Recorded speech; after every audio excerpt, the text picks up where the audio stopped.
महापुराण की कथा कहती है, महाराज पूर्णिमा का जो चंद्र है वो विशाल काय है और उस चंद्र की पूर्णता में हमारी अभिलाषाएं भी पूर्ण हो। आप आस्था चैनल के माध्यम से जितने लोग कथा सुन रहे हैं, फेसबुक यूट्यूब पर जितने कथा सुन रहे हैं और कुबेरेश्वर धाम में जितने कथा सुन रहे हैं, आप में से कितने लोग हैं जो पूर्णिमा का व्रत करते हैं? जो माताएं करती हो जरा हाथ उठाइए। पूर्णिमा का व्रत जो करती हो, करते हो ना आप लोग? रखिए हाथ। अब पूर्णिमा के व्रत में आपने कई बार किताब पढ़ी होगी पूर्णिमा की, या आपने व्रत किया होगा, या पूर्णिमा का व्रत आप धारण करे होगे, तो उसमें पूजन कौन से भगवान की होती है? पूर्णिमा के व्रत में किस भगवान की पूजन होती है? तो कहा पूर्णिमा के व्रत में केले के खंभ लगाकर पूर्णिमा का जो अध्यापन होता है, पूर्णिमा की जो पूजन होती है, उस पूजन में शंकर और पार्वती की पूजन की जाती है, शिव और नारायण की पूजन करी जाती है, शंकर और पार्वती का स्मरण किया जाता है। किसकी पूजन होती है? शिव पार्वती। क्यों शंकर और पार्वती का पूजन क्यों करा जाता है पूर्णिमा के व्रत में? क्योंकि शिव और माता पार्वती ही केवल एक ऐसे हैं जिन्होंने अपूर्ण लक्ष्मी को भी पूर्ण बना दिया था। किसको पूर्ण बनाया है? लक्ष्मी। पूर्णिमा के दिन अगर आप शंकर भगवान को एक लोटा पानी अगर शिव को समर्पित कर रहे हो, श्वेत पुष्प को रखकर शंकर जी के ऊपर सफेद फूल को चढ़ाकर अगर एक लोटा जल भी, एक पात्र जल भी शंकर को समर्पित कर रहे हो, तो ये लक्ष्मी के लिए ही तो कर रहे हो। और कौन सी लक्ष्मी? पूर्ण लक्ष्मी। पूर्ण लक्ष्मी।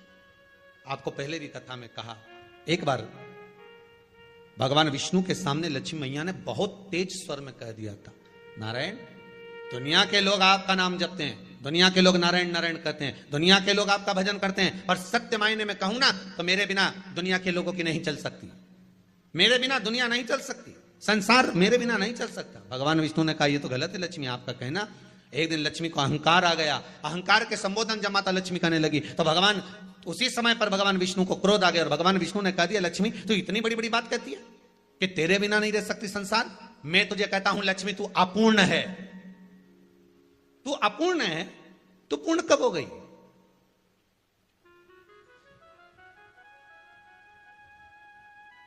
तेरी पूर्णता कहां हो गई? लक्ष्मी की आंख से आंसू बहने लगे। आज आपने मुझे अपूर्ण कहा है, आपको मालूम है आप मुझे अपूर्ण कह रहे हो? आपको ये ज्ञात हो रहा है आप मुझे अपूर्ण कह रहे हो? भगवान कहते हैं, हाँ लक्ष्मी मैंने तुझे अपूर्ण कहा है। अपूर्णता का मतलब आप जानते हो ना? भगवान कहते हैं, लक्ष्मी मैं सब जानता हूं। लक्ष्मी रोती हुई माता सरस्वती के पास पहुंच गई। सरस्वती ने पूछा, क्या बात है लक्ष्मी, क्यों रो रही हो? लक्ष्मी जी ने कहा, क्या बताऊं सखी, मेरे पति ने आज मुझे अपूर्ण कह दिया है। तो क्यों रो रही है तू? अपूर्ण अगर कह दिया, पति ने ही तो कहा है ना, तो क्यों रोना? चल मेरे साथ में। और सरस्वती मैया माता लक्ष्मी को लेकर सीधे पहुंच गई माता पार्वती के यहाँ। माता पार्वती के यहाँ जब पहुंची है, माता पार्वती जी ने लक्ष्मी जी को देखा और सरस्वती को देखा तो पूछा कि बात क्या है, क्या हो गया ऐसा, क्या हुआ, क्या है ऐसा जो तुम दोनों आज मेरे पास में आई? क्या हुआ? पार्वती जी कुछ बोलती, शिव जी का ध्यान माता सरस्वती की ओर और लक्ष्मी की ओर गया और भगवान शंकर जान गए कि आज भगवान नारायण ने लक्ष्मी जी को अपूर्ण कहा है। अब देखें माता पार्वती क्या कर सकती है, इसको पूर्ण बनाने के लिए करेगी क्या? क्या हुआ? माता सरस्वती जी बोली, लक्ष्मी को अपूर्ण कह दिया। अपूर्ण कह दिया? हाँ, तो क्या सोचना उसके लिए, इसको मैं अभी पूर्ण बना देती हूं। माता जगतजननी पार्वती ने गोदी में विराजमान गणेश जी को उठाया और उठाकर लक्ष्मी जी की गोद में दे दिया। ले लक्ष्मी, आज से तू पूर्ण हो गई।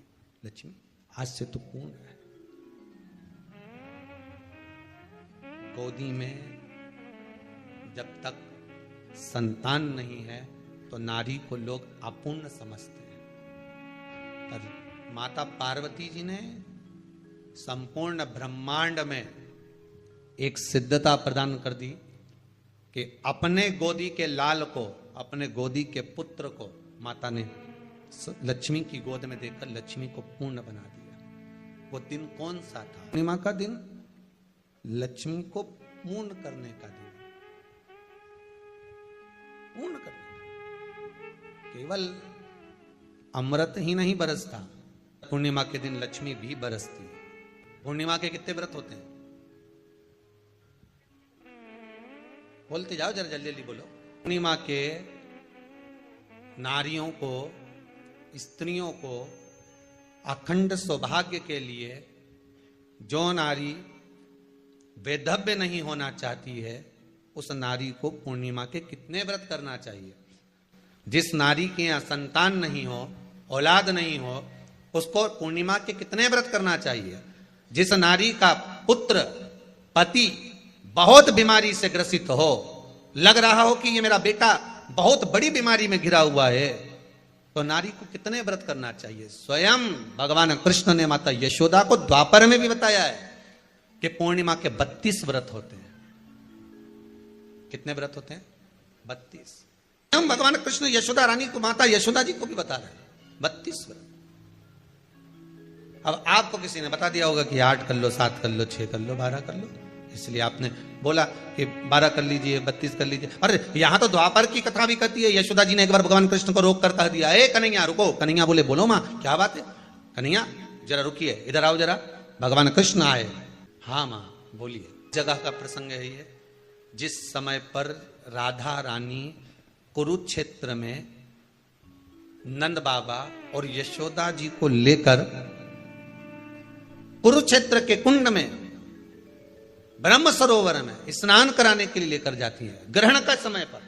और जब भगवान कृष्ण उस कुरुक्षेत्र के उस सरोवर में स्नान करने आते हैं, तब यशोदा जी ने अपने लाला से प्रश्न किया, पूछा है कि नारी वैधव्य होकर ना मरे, उसका पति कोई रोग से ग्रसित ना हो, उसका पुत्र किसी रोग में ना पड़े। कितना सुंदर संवाद लिखा है। अगर किसी माता का पुत्र मान लो किसी नशे में डूबा हुआ है, कोई नशा कर रहा है और गलत नशा है, आपको लग रहा है कि ये नशे में डूबा हुआ है, आपको लग रहा है कि ये गलत जगह पर डूब गया है, आपको लग रहा है कि मदिरापान में, मांसाहार में या अधिक गांजा आदि का जो भी नशे होते हैं, जितने भी नशे, उसमें डूब चुका है। और माँ उसको समझा रही है, तू नशे में मत डूब, तू इस काम को मत कर, तू ये गलत कर्म मत कर। माँ उसको समझा कर हार गई। तो मेरा माताओं से निवेदन है, आप उसको समझाना बंद कर दो, एक काम करना प्रारंभ कर दीजिए। हमें जो शिव महापुराण के माध्यम से शास्त्र कह रहा है कि आप 32 पूर्णिमा के व्रत प्रारंभ कर दो। उसमें करना क्या है आपको? केवल जिस दिन व्रत रहे, रात्रि के समय पर कोई भी मीठा, कुछ भी सामग्री आप चंद्र की रोशनी में, चंद्र को अर्घ देने के बाद, पूजन करने के बाद उसको रखो, और वही सामग्री जो नशा कर रहा है उसको पूर्णिमा के दूसरे दिन उसको खिलाओ। आप धीरे धीरे खिलाना चालू करेंगे, जिस नशे में वो डूबा हुआ है उस नशे से वो छूटना प्रारंभ हो जाएगा। 2 पूर्णिमा व्रत करके तो देखो, तीसरे में तुम्हें जरूरत ही नहीं, धीरे धीरे आप वो छूटना प्रारंभ हो जाएगा। स्वयं भगवान कर रहे हैं। यशोदा मैया ने कन्हैया को रोक लिया कुरुक्षेत्र के उस मैदान में, और भगवान कृष्ण का दर्शन माता यशोदा जी करी। बहुत दिनों के बाद माँ को, आज माता यशोदा को लाला का दर्शन हुआ, बहुत समय के बाद, जाने के बाद बहुत समय। कृष्ण से माता यशोदा जी ने पूछा, कन्हैया लो, किसी नारी का पुत्र या पति रोग से ग्रसित हो,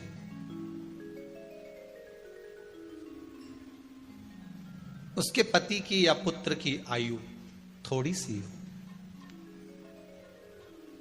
तो हे कृष्ण, उस नारी को कौन सा व्रत धारण करना चाहिए या किसकी पूजन करना चाहिए? ये कुरुक्षेत्र की भूमि का संवाद है।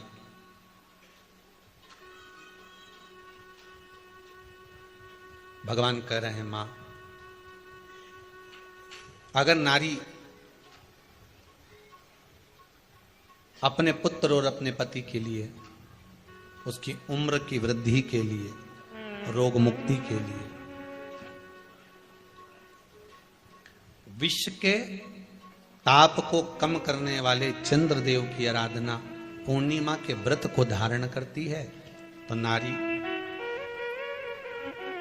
उस व्रत के प्रभाव से अपने पुत्र और पति की बीमारी को, रोग को हर लेती है।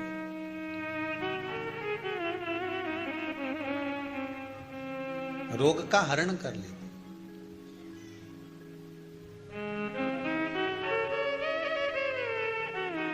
महाराज,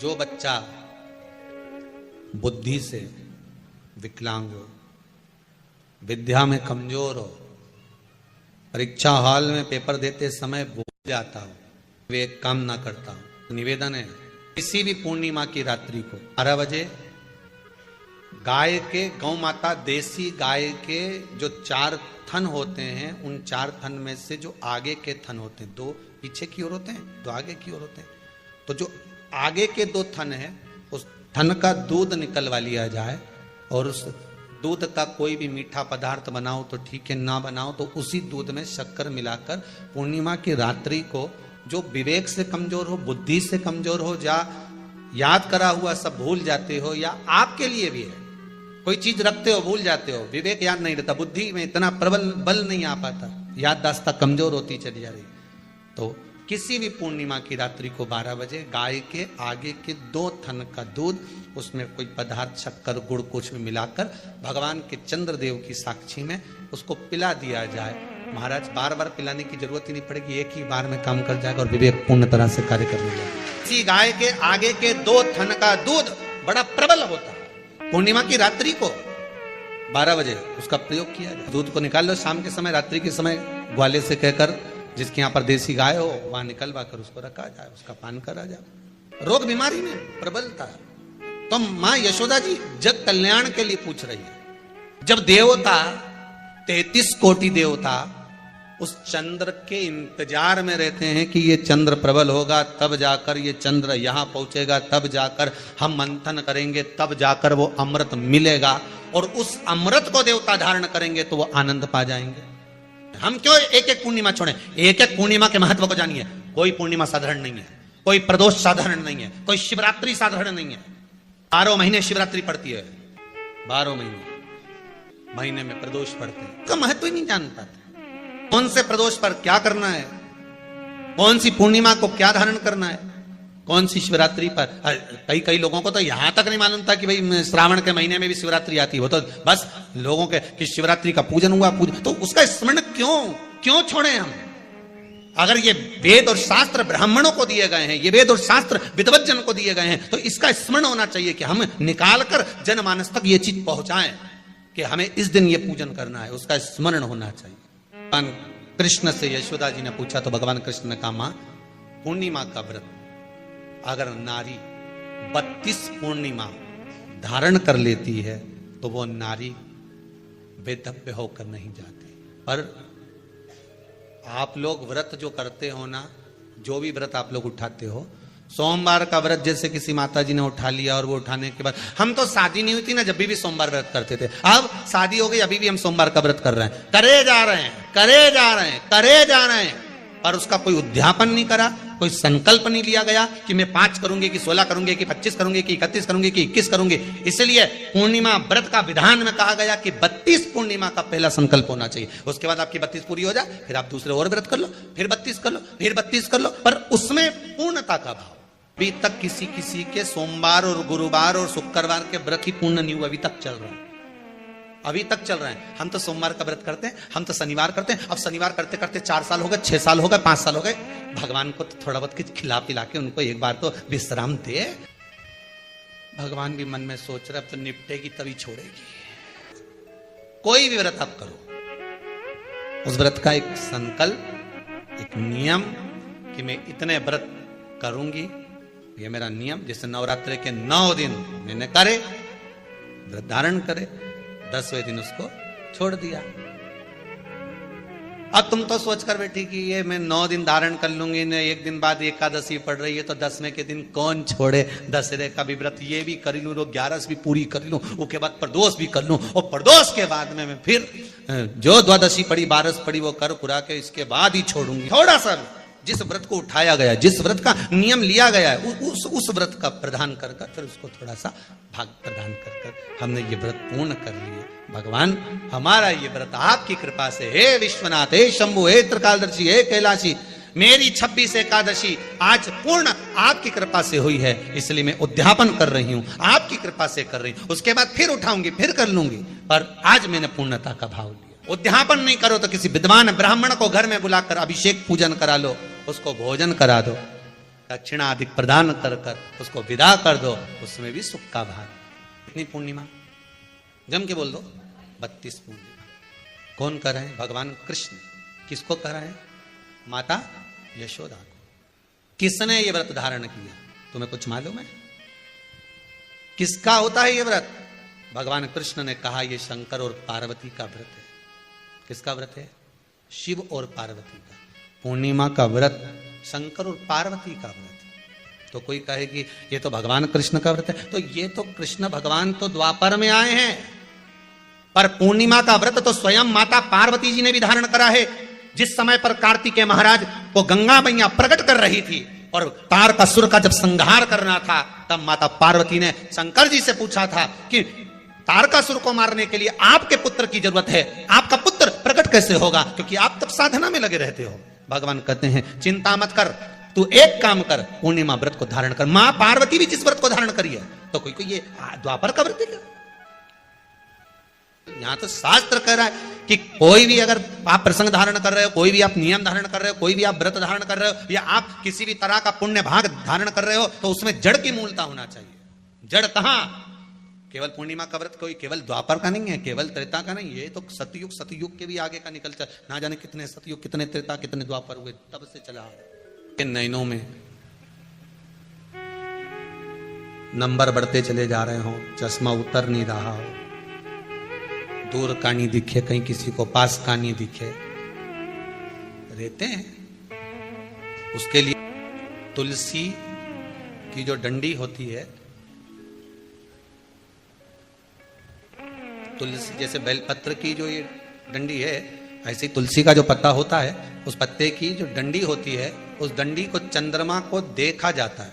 उस डंडी की जो कोर होती है, उस कोर को दृष्टि से मिलाया जाता है। माँ की रात्रि ठीक 12 बजे आप चंद्रमा की, जैसे चंद्रमा का भाग, उस चंद्रमा के भाग को आप उस डंडी के भाग से निहारने का प्रयास करें।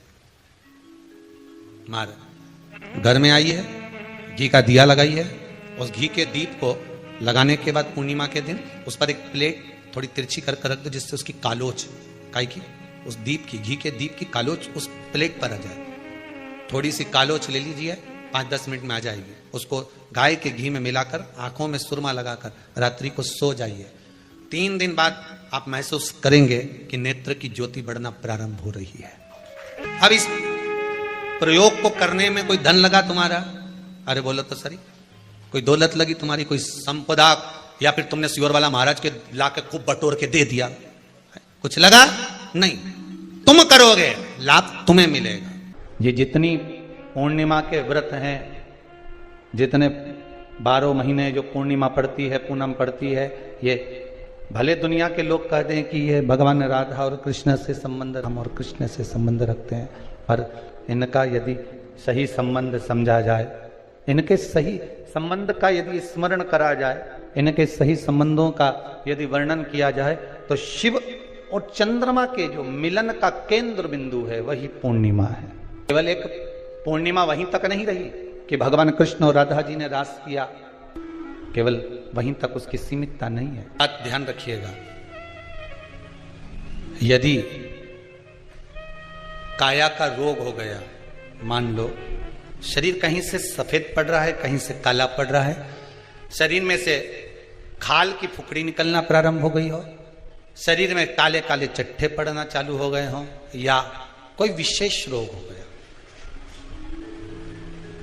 कोई विशेष में रोग है, बीमारी है, काया बेकार हो रही है, तो सीधी सीधी बात शिव महापुराण की कथा कहती है, सुंदर आनंद में श्रवण कर कर आप अपने जीवन को, ये पूर्णिमा शिव महापुराण की कथा कहती आ रही है। कुछ नहीं करना, पीपल का एक पत्ता, उस पत्ते पर थोड़ा सा चावल, पूर्णिमा की रात्रि को अपने हाथ में लेकर अपने नयनों से लगाकर शरीर पर से स्वयं उतार कर उसको दरवाजे के पास रख दीजिए। पूर्णिमा की रात्रि को पूर्ण होने पर उस चावल को दूसरे दिन सूंघ कर बहते हुए पानी में डाल दीजिए। महाराज कितने भी रोग से ग्रसित हो गए, पीपल का एक पत्ता 52,000 ब्राह्मण की साक्षी कराता है। महाराज बहुत ध्यान देना, पीपल के वृक्ष में स्वयं नारायण का, मेरे कृष्ण का वास है। स्वयं भगवान गीता के अंतर्गत कहते हैं कि मैं पीपल का वृक्ष हूं, नारायण उसी में बसते। 52,000 ब्राह्मणों का वासा एक पीपल के पत्ते में होता है। और आपको पहले भी कथा में कहा, गाय ब्राह्मण बहन बेटी ये सब काल का हरण करने वाले हो, काल को हरने वाले हो। रोग को मिटाइए, शिव का स्मरण करो। पूर्णिमा के दिन चावल का एक आखा दाना जानते हो, पूरा खंडित चावल नहीं। कितना चावल? एक दाना चावल का शंकर भगवान के शिवलिंग पर समर्पित करिए। एक बेलपत्र जिसका डंडी का मुख अपनी ओर हो, जहां से चावल चढ़ाया है, उस चावल के ऊपर अपनी कामना कर कर रख दीजिए और चंद्रमौली भगवान का स्मरण करिए। कौन से भगवान? शंकर भगवान का सर्वश्रेष्ठ सुंदर नाम है चंद्रमौली। चंद्रमौली भगवान का स्मरण करिए, अपनी कामना कर कर बेलपत्र समर्पित कर कर शिव जी पर एक लोटा पानी, एक जल पात्र समर्पित करो, कलश से जल चढ़ा दीजिए। नयनों में वो जल लगाकर अपनी कामना कर कर वापिस घर को आइए। आएगी जो कामना करी है मेरा चंद्रमौली भोलेनाथ उसे पूर्ण कर ही देगा। शिव उपासना के लिए जितनी 12 महीने में पूर्णिमा पड़ती है, एक एक पूर्णिमा का व्याख्यान वर्णन करेंगे। आज तो कथा का महत्तम दिवस है, पहला दिवस है, तो हम उसको महत्व समझें कि पूर्णिमा का महत्व क्या है। हम उसका महत्व समझें कि शंकर और चंद्र का रिश्ता क्या है, संबंध क्या है। भगवान ने जितनी पूर्णिमा बनाई है, जितने नक्षत्र बनाए, जितनी घड़ी बनाई, जितना पल बनाया, जितना समय बनाया, ये शंकर भगवान ने जो बनाया ये गलत नहीं बनाया, श्रेष्ठता के लिए बनाया, जग के उद्धार के लिए, संसार के उद्धार के लिए बनाया। अब उसका प्रयोग आप करें ना करें ये आपके ऊपर है। आप उसका प्रयोग कर रहे हैं ना कर रहे हैं आपके ऊपर, पर जो बनाया है मेरे भगवान। कि कुछ तिथियां भारत की भूमि पर ऐसी वर्णित है जिन तिथियों में भी गंगा का जल हम शिव को अगर एक बूंद भी समर्पित कर रहे हैं, गंगा का जल मात्र एक आधी चम्मच भी, आचमन जितना भी अगर हम शिव को समर्पित कर रहे हैं तो उसका सुख आनंदित है। जैसे पंचमी तिथि, नवमी तिथि, दशमी तिथि, एकादशी, प्रदोष, पूर्णिमा, अमावस्या, ये तिथियां हमारे पशुपतिनाथ का व्रत करते हो, आप 16 सोमवार का व्रत करते हो, आप संकट सोमवार का व्रत करते हो, आप शिवरात्रि का व्रत करते हो, सोमवार की अष्टमी का व्रत करते हो। उन व्रतों में सारे व्रत करो, मना नहीं है, पर उस व्रत में अपना पूर्ण समर्पण परमात्मा के प्रति रखो। केवल खाना छोड़ा है, अन्न छोड़ा है, भोजन छोड़ा है, और दिन में सुबह से लेकर शाम तक 2-3 बार तुमने कुछ ना कुछ पाया है, वो व्रत हो सकता है आपकी दृष्टि में, पर हमारी दृष्टि में व्रत कौन सा है? शिव महापुराण की कथा कहती है कि सुबेरे आपका व्रत चालू हुआ, दूसरे दिन ब्रह्म मुहूर्त तक जो आपका व्रत आपने रखा है, भगवान का जो व्रत कर रहे हो, उस व्रत में एक बात अपने अंदर उतार कर रखो कि इस दिन मैं अपने मोबाइल का त्याग करती हूँ, पूरे दिन मैं मैसेज नहीं पढ़ूंगी, मैं देखूंगी नहीं, मैं अपशब्द नहीं कहूंगी, मैं जानूंगी नहीं। दूसरा, आज के दिन मेरा व्रत है, आज 1 महीने में, 15 दिन में, 2 दिन में, 20 दिन में मैंने अगर किसी से भी अपशब्द कहा होगा, आड़ा टेढ़ा कहा होगा, तो सबसे पहले आज व्रत वाले दिन मैं उसको सॉरी कहूंगी, क्षमा मांगूंगी और अपने हृदय से लगाने का प्रयास करूंगी। व्रत है।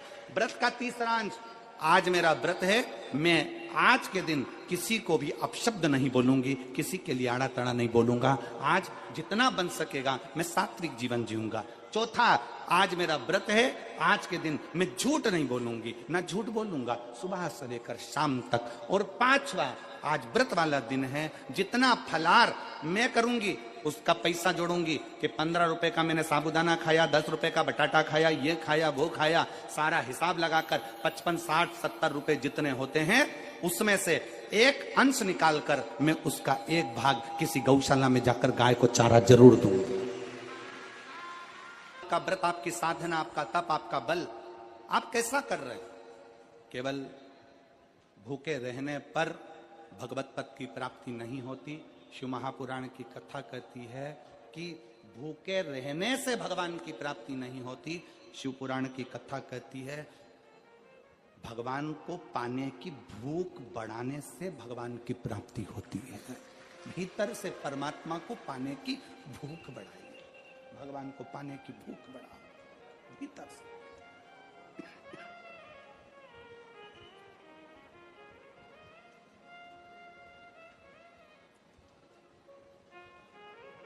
व्रत करो मना नहीं, तप करो मना नहीं, साधना करो मना नहीं, पर उस तप साधना में व्रत में परमात्मा को पाने की ललकता हो आपके भीतर, भगवान को पाने की ललकता हो आपके भीतर, भगवत पद को पाने की ललकता हो आपके भीतर, तो भगवान है। महापुराण की कथा एक बड़ी सुंदर बात कहती है, व्रत आप करते हो, उपास आप करते हो, नियम आप लेते हो, पूरा किसको करना पड़ता है? तुम्हें नहीं। व्रत आप करते हो, उपास आप करते हो, नियम आप लेते हो और पूरा देवाधिदेव करते हैं, भगवान शंकर करते हैं। बस इतना जरूर याद रखें कि जैसे कुछ प्राप्त हो भी गया तो शिव को धन्यवाद देकर शंकर के दरवाजे पर जाते रहना, यह हमारा कर्तव्य है।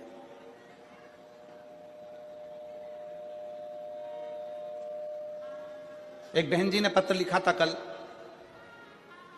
उस पत्र में बहन जी ने लिखा कि शिव महापुराण तप का मतलब क्या होता? चलिए उपास का मतलब बताओ। खाना छोड़ देना व्रत नहीं है, दूसरे का धन छुड़ाकर खाना छोड़ देना व्रत है। शिक्षा दे देना, किसी को चिकित्सा की जरूरत है उसकी चिकित्सा में थोड़ा सा धन लगा देना, कोई रोते हुए की आंख के आंसुओं को पोंछ देना, किसी के दुख में खड़े होकर उसको खुशियां प्रदान कर देना, ये दुनिया का सबसे बड़ा व्रत है, सबसे बड़ी साधना, सबसे बड़ा तो। मन साफ है तो सारी गलतियां माफ है, पर अगर मन ही साफ नहीं है तो गलती कौन माफ करेगा भाई?